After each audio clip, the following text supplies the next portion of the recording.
இன்றைக்கு நம்ம பார்க்கக்கூடிய ஒரு அற்புதமான ஆசனம் ஹாலாசனம். இந்த ஹாலாசனம் சற்று உயர்நிலை ஆசனம். வயதானவர்கள், உடலில் அறுவை சிகிச்சை செய்தவர்கள், ப்ரெஷர் உள்ளவங்க, ஹார்ட் ப்ராப்ளம் உள்ளவங்க, முதுகு தண்டுவிட அறுவை சிகிச்சை செய்தவர்கள் இந்த ஆசனத்துக்கு முயற்சி பண்ண வேண்டாம். ஸ்போர்ட்ஸ்மேன், யங்ஸ்டர்ஸ், அதே மாதிரி மாணவ மாணவிகள், உடலில் எந்த ப்ராப்ளம் இல்லாதவங்க நிதானமாக பொறுமையாக இன்றைக்கு சொல்லிக் கொடுக்கக்கூடிய ஹாலாசனத்தை முயற்சி பண்ணுங்கள்.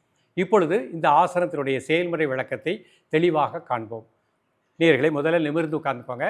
மெதுவாக இன்ஹேல் பண்ணுங்கள், மெதுவாக எக்ஸேல் பண்ணுங்கள் 3 டைம்ஸ்.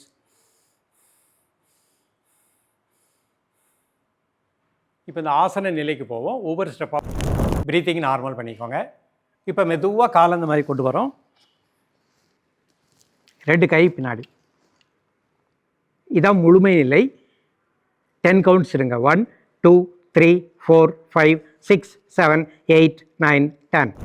தொடர்ந்து பயிலுங்கள். மீண்டும் சந்திப்போம். நன்றி, வணக்கம்.